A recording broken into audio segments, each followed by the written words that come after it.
Sf6. They know you're UK, but still. I know, you saw what I did there. Anyway, this is it, ladies and gentlemen, in the arena. Can we make some noise for this grand final? Uma going up against Chris Wong. Their hearts are probably racing. This is a bone-breaking, blood-pumping matchup.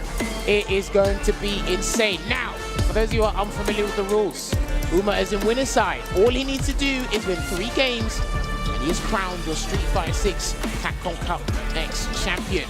Chris Wong has to do a little bit more work, a little bit more of a strenuous task. He's got to win 3 games to reset the bracket to put him and Uma in the same position. And he's got to win an extra 3. Uma can use the first set to download, collect the necessary information. Hopefully his RAM and his processing speed are good enough in that mental computer of his. You could say the same for Chris Wong. I feel like in the longer set, with a Luke, the more dangerous he becomes. So let's see it. Here we go. Grand finals time. Uma versus Chris Wong, game 1. Already had an accidental overhead there, and the fireball did stop the drive rush in his checks here. So I want to see what Chris Wong adaptation he's going to learn on the fly, because he had no real time to think about this. He's had to make that loser's run. Going up against difficult opponents. Gets the anti-air there, does Uma. A very, very deep uppercut to catch the anti-air. And speaking of catching another normal crouching medium punch, getting more than enough damage towards the end with the flash knuckle sequence spine buster. That's 1. Gets the drive rush into the throw for the positional advantage there. Almost try to get the perfect parry on the slow-moving fireball there. Oof, no cancel. I think even Uma jumped out of his seat. And that's going to be the round there. Take it away. Doesn't even need to spend any super because a perfect light flash knuckle will take that first round here in the grand final. Again, with this run back, you can expect Chris Wong to come in with a different approach. Oh, but that was a huge error. That had to be a little overlap to try to get the uppercut. Give him the benefit of the doubt. He definitely didn't want that for sure, but he will make amends. That's what Chris Wong is excellent at doing when he blunders in any sort of execution error. And there's a forward throw there, gets the punish counter and the meter gain. Drive reversal. He's trying to activate something there, but it didn't quite work out. Uma. Very, very deep center in, and this is going to be huge. Feng Shui engine, what's the defensive choice going to be like for Chris Wong? He's sitting down, he's keeping it steady. Oh, the jumble, that was huge! What a pickup from Uma off the anti-air. On the same side, still great block from Chris Wong, but life is winding down, and so is the Feng Shui. This is what he wanted to target in, and gets the throw. That was not a punish, though. And block on the overhead, he's trying to get a perfect parry instead. Can he burn him out? The combo should do it. No! He didn't want to burn him out. He's saving it because he wants to take the game. Oh, damn, that stare down. That respectable, wild stare down there from the 2. Staggers the light, gets the grab. No shot! Perfect parry! Ain't no way you're trying to do that at the last second. Uma completely ready for it. In fact, that's what he did towards the last end of the first set in winners finals against Chris Wong. Dude, the fact that he's ready and calm to do that at this late stage in the tournament, props to him, man. So many people would have capitulated in that scenario. And there's a DI. A very rare drop from Chris Wong. This is going to be everything for Uma. He might get the burnout. He does secure it. This is why I think Feng Shui is pretty decent. He gets the fuzzy jump medium punch. The anti-air as well. He's got to deal with this. He's going to harass him to hell. There we go with the stand medium punch. There's a forward throw. Throws it out just in case he's going to check with something else, but it didn't quite work out. There's a delay, and here comes Pale Rider. It's going to fully refresh that drive meter there for Chris Wong. A little bit of a difference. It is critical art territory. Chris Wong, what are you going to do on offense? You have your gauge back now. Block on the overhead, low on drive gauge. He's trying to run away, so he has at least 2 bars to work with for something, Uma. 1 drive rush cancel from either of them will do the trick. You see the patience from both ends. That was a little scary. And a little bit of the stutter step too. Chris Wong, immaculate spacing to get the stutter against Uma. And that was off of a crouching light kick. Well, this is the big thing, especially at this late stage and high level of the game. Your drive rush cancels from light are such a turnaround. They are such a pivotal thing to use because it can go into heavies because of the extra frame advantage you can work with. And that's what's been saving Chris Wong time and time again. There's a drive impact there, and he's going to go for the jump conversion instead. This is a pretty decent damaging conversion there from Uma. Oh, that was slightly delayed. You did see the counter hit as well. Uma, it's a dash up again, enforcing the point with those lights, or excuse me, with the pressure instead. Forward throw, punish counter. uppercut. No, Well, okay. he still got it. That was actually so slick for Uma to go for the crouching heavy punch anti-air. Nothing too committal with Tencent Rin, right? Because Chris Wong had the option to go for the air flash knuckle. Slowing it down there, throws out an OD fireball in the neutral. Chris Wong still trying to do it, and that looked like crouch fierce drive rush cancel. I think that was the button I saw. There's a delay, blocking it out here is Uma, trying to get out of the corner here. There's a neutral jump. He's got to be careful as well. Still holding it down, trying to find a drive rush cancel in some way, and luckily the Stork stopped that. But Chris Wong capitalized on the whole scramble. Very deep in that safe jump with the hammer. At the same time, so deadly. Respects. And the counter DI for the round.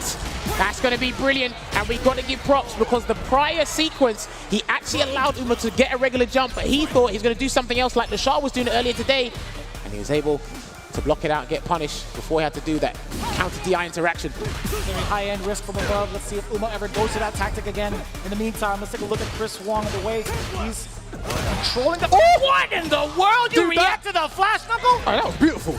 That was actually beautiful. That project was beautiful, for also sure. Was that? Perfect parry, puts him in the corner, can burn him out.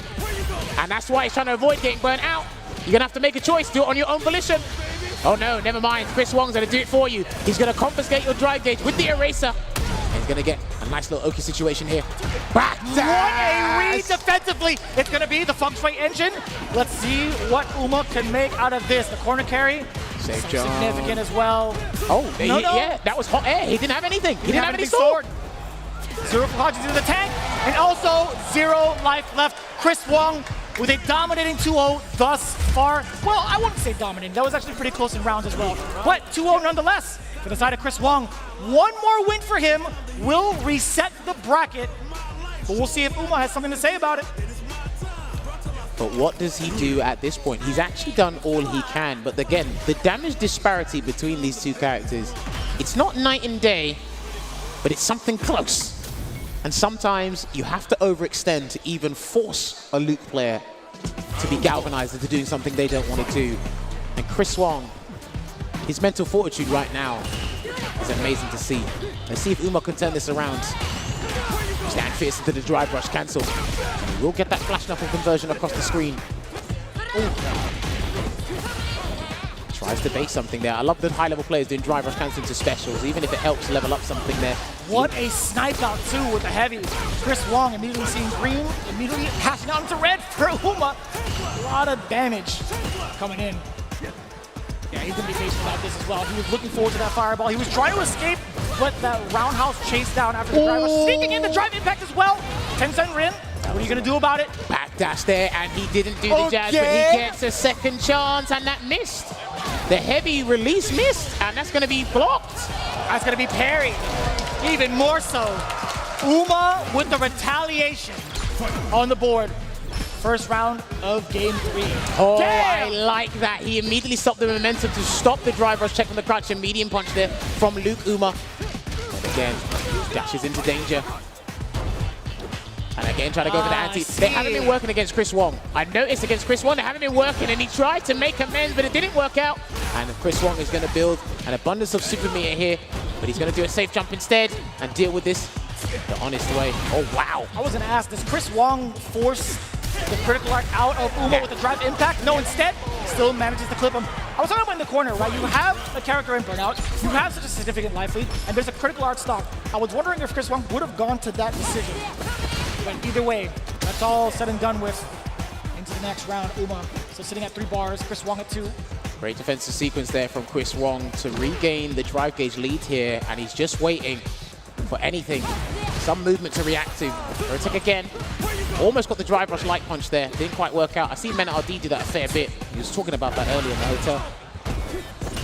Excellent anti-air. Got him. But even more so, excellent reactions against the drive rush medium punch coming in from Uma.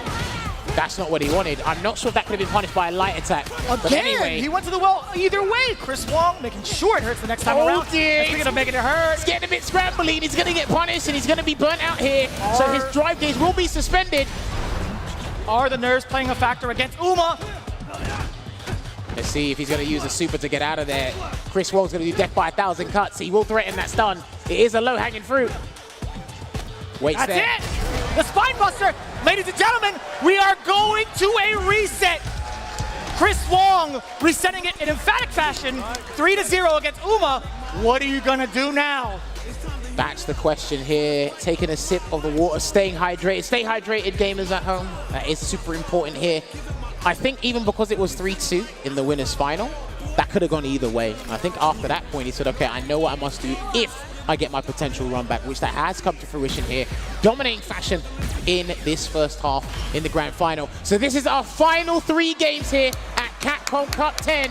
Somebody is earning $1 million after this first of 3. I am so glad we are commentators because I would not want to do this. I felt under pressure the moment I walked through the door, Jammer. That's why I'm not a player. So, let's see. The beginning of the end. All tied up again. Losers bracket for both here in the grand finals. Uma now brought down to Chris Wong's level. See if he fires on all cylinders right now, and he goes for staggered pressure here. Loses a lot of drive gauge in the process. Or something, and a hard read there with the jump. He wasn't doing that in the first game, and that was a read on the Sandblaster for sure. And I saw a backdash there from Chris Wong that gets punished. He's going for all the OD moves there. It's Uma. Again, look at this. Got to bait something. A huge difference in aggression. Chris Wong not ready for it just yet on defense, and this is going to be great. You know, Uma, he could take this damage, but what happens after this situation with the advantage on knockdown? Excellent defensive choices, and the punish counter. You know what? Either way, if it was a fireball or not, even in normal, Chris Wong didn't have enough life to retaliate with a TI of his own. Well, Chris Wong reeled back in his seat because I think even he was surprised at that choice that Uma made, but he's got to switch things up, and boy, has he done it, and delivered in spades in that first round. Get the crouching medium punch there. He's looking for the conversion there as Chris Wong, but Uma's making him block, so he has to change his mind. Suppressor didn't whiff. Oh, the uppercut. No slam dunk there as well. Walks forward there, and then walks undone. No punish counter, but he got something to work with. The punish counter is there. Another, actually, he's going to back away. No big conversions. Thankfully for Uma's sake, to walk out of the corner without any big damage. You get all the real estate to work with, so I think it's the safest and most conservative choice. And here comes the Feng Shui engine again, and he lets it rock, the delayed hit. Oh, that was a counter hit. Was that delayed from the side of Uma, or was Chris Wong just really adamant about pressing the button? Let's go for a safe jump there, either with the jump medium kick. Throws in the fireball to cover the entry. Still not throw teching there as Chris Wong. He's not panicked yet. When he starts throw teching, he'll panic. He's holding it down here. Uma can't take an action just yet. Chris Wong knew that. That's why he's trying to make sure he does as much drive gauge damage as possible to keep him in the amber. But all systems go with the green. Just weighing it out here. I think for either player, any single hit confirm can lead to destruction, and Chris Wong is threatening that with that exact crouch medium punch within the space. He's threatening the ranges. Still resilient on defense, exuding that patience there, and there's a trade that was fine. We can take that, but Chris Wong might try to bait him into doing a button and catch him with the second crouch medium. Let's find out. With less than 10 on the clock, we're gonna see some really antsy movement. Back throw. I think Uma's still got the lead, and now he doesn't. Yeah, he parried with 2 seconds on the clock. That was a very interesting decision. I'm surprised about that. Got Chris Wong the round. Good pressure there. Almost in burnout in 90 seconds here is Chris Wong. I know he's got 2 bars, but he's got to be very careful. He's got to make sure some sort of attack connects. Ooh. No anti-air. I totally understand that because how Uma had delayed his dive kicks. I totally respect that decision from Chris Wong. And even more so, the buttons from Uma on the way out. On wake up, now we got the low forward. It's time for the Feng Shui. Let's play indeed. Here comes the safe jump. Oh no, he goes for an empty jump instead. The super gauge is actually depleting rapidly here. Gets the overhead into a store, and he didn't believe in it, but it wasn't the juggle version of the Fuha store. Man, he's gotten so much damage after, what, 2.5 sequences? Still not going for the rising uppercut anti-air there, and he's just going to hold it down here. Uma, he's got to be very careful. Ooh, that could have been whiff punish from Chris Wong. Still blocking it out here. Lovely defense here. Doesn't get the perfect parry, but yes, I'd send him away as well. I do not want to deal with the Chris Wong with low vitality, and he gets through it. Wow, what a smooth criminal. This man reacted to the Sandblast with a drive rush, and even more so, OD Tencent Rin for the invincibility. What a play from downtown. He's lucky as well because the combination of having a good hitbox on the uppercut, and it's a forward-moving move. And of course, having the hurtbox on the Sandblaster. It worked out for Uma there. 1-0 in this grand final reset. I thought we were actually going to see 4 games from the bounce from Chris Wong. No lie. Roundhouse there, safe on block. Away again, hits him with the forward fist. He might have to utilize that a little bit more in the neutral to kind of get Chris Wong to think about different buttons to use. He's readjusting his spacing because of that button until he runs into danger there. It will be the flash knuckle conversion. Again, the anti-throw option for Uma. It really hasn't. It really hasn't worked. For any of the Juris against Chris Wong specifically. All right, that's going to be the rounds. Does he need his level 1? There's the Vulcan Blast. He puts 1 round on the board in this game 2 of the grand final reset here. Does Chris Wong. Damn, the mental stamina these guys have is ridiculous. I was just about to comment on that. Chris Wong still firing on all cylinders with the offensive sequence. Now you get the corner pressure. What's it going to be? Uma tried to maybe walk out. You did see the low get checked from Chris Wong with the full conversion. No, sir. No hammers here. All Tencent. Denied. And there comes the Feng Shui again. Doesn't want it to drive reversal because it'll be a lot of drive gauge. And he swatted him away like a newspaper to a mosquito. Takes it straight to the corner here. Lovely safe jump there from Uma. Drive reversal, keep him there. This is good. Forward throw. Even caught the backdash towards the end of it, actually. Challenges immediately after a frame advantage button there with the stand medium punch. Look at the spacing, yeah. Right under the timer, right? That's the sweet spot for a lot of the players to check the defensive maneuvers from the person in the corner. But the jump, oh he puts himself in there now. Man, the bravery after that. Walk up, stand, jab. What? Oh, a tick throw. Dude, that connected. It did connect. Crazy late there with the active frames of the stand like it. One hit from Chris Wong should do the trick, but Uma gets the hit first and he takes the round. And that was actually rather sneaky, right? After the stand jab, it was Chris Wong's turn to press a button, but I just don't even know what button it was. Or maybe it was too late because that standing medium punch shouldn't have clipped him as a frame checker. True. Moving on to the next round here. Drive reversal on a sandblaster. Interesting. I guess he wants to space and store up as much as possible before he goes right back in. Drive rush in there. Wow, that was sneaky. That was so early. Well, these guys have actually been catching each other off guard a little bit with the really close drive rushes into mediums or lights. He tried to do it there, Uma. Charges up. I wonder if he tried to trick him into doing something. Not sure, but he gets a punish counter throw anyway. We're going to see a Feng Shui engine soon. And he baits him with the store. Yeah, he baits him with the store. That's huge.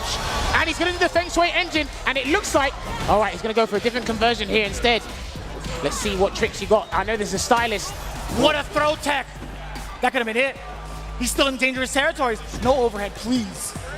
No, he's not going to do it. It won't kill either. Chris Wong, he's trying to perfect carry something to turn something around. But maybe if he can get in range of a throw and grab him, be sneaky, but he can. Forward throw. Man, the slow and daunting approach. Oh, no! And there was too far from that exchange and the pushback. Chris Wong thought he could get the punish off of a -8 situation. It was too far. I have to give credit to some of these players because they're doing certain projectiles or certain attacks from a very range where drive reversal, remember, there's still pushback on it, right? So even then, tried to punish, didn't get it. And the guys are ready immediately to try and get the button there. Spacing traps are very dangerous in fighting games these days. It's 2-0 to Uma in the reset here. God. Is the download complete? Will he have enough in the tank mentally to secure the $1 million, or will Chris Wong have the answer? Already aggressive, he dashed up at Uma's face with 0 reaction, actually, and Chris Wong not finding the opening just yet. He's been facing off against a brick wall thus far. If that was him, I'd go bonkers this set. Who? Uma. I agree. He's got 1 game to play around with, but again, $1 million on the line, and he's trying, again, he's being a little bit more aggro with his choices. That is a little bonkers, we'll definitely accept that. Run away, he gets the air reset. Good awareness. I love the presence of mind to jump in certain sequences. Oh, okay. Gets the uppercut here, cancels into the level 1 to counter the DI. Tension is building, ladies and gentlemen. Uma is about a strike and a half away from taking the first round. And yes, sir, we are going to get that stun. No, that was a crush. Okay. It was a crush, I'm sorry. Excuse me. Whoa, and it finally worked! He got the one time he did said, forget the jumping medium punch. I'm going straight to the only dive kick. He knew what risks were applied, and he takes it there, and he is on Capcom Cup 10-point. The crowd is cheering for him right now. Let's see if he has it. That's a counter hit. Sweep and not punish. Chris Wong sweating. Sweating indeed, sweating buckets when he gets the conversion into the flash knuckle. Chase him down for some Oki here. I wouldn't be surprised if we see an uppercut from Uma soon to even risk it, but hey, I think he knows what position he's in. Him down, jumps away, and then gets grabbed for his troubles. Wrong with a hefty amount of life to take certain risks, but yeah, again. Speaking of risks, Uma was trying to bait out something, but guess what? Chris Wong was still within range to get the big damage conversion, burning himself out. He's been doing the Fu Saw after the drive rush on several different ranges, but I think Chris Wong's clocked onto where he's doing it from up close. Far away is a little bit different. He's definitely identifying things as we go along. Whiff punish there with the forward hard punch. And it's so difficult to whiff punish that because of the startup and the spacing that he needs to take. Okay. Splurged a bit too much meat and he will get punished for his troubles here, Uma. And it will be a level 3. And this is what's very good in the game. If somebody doesn't make use of their 2 bars they spent, you punish it and take as much drive gauge away as possible. Let's see what the choice is from Uma. Perfect carry! Takes away! Look at the setup for the feng shui engine! The corner carry is going to be so significant, and so is the burnout! He's got no resources, so he's going to play with the stun. He's going to set him up for a stun scenario. Let's see what he does. This full conversion, this is the game. He's done. I think he's done. That's it. It will be the stun. He's going to store up. He's going to finish the combo. And ladies and gentlemen, $1 million is going to be awarded to Uma.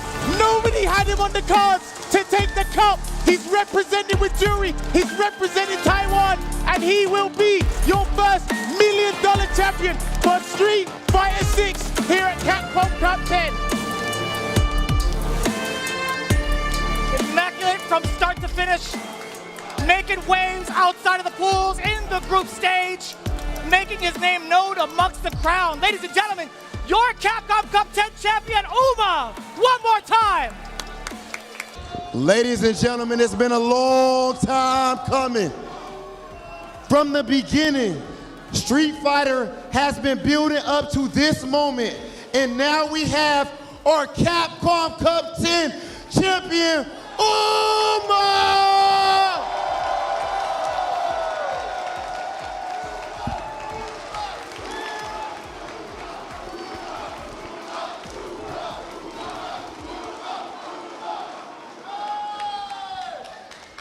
So Uma, you are from Taiwan. Hold on. Oh. Here's my man Shin. Okay, can we please clap it up for Shin out here for the translation, ladies and gentlemen?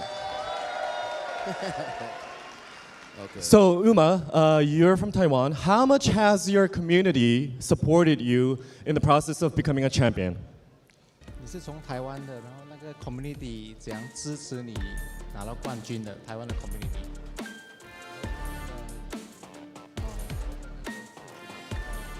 我很感谢台湾的社群还有我的家人，一直很支持我参加这个格斗比赛，所以我今天才有机会拿到这个冠军。You want to say thanks to the whole Taiwan fighting game community and his family and friends. That's why he has a chance.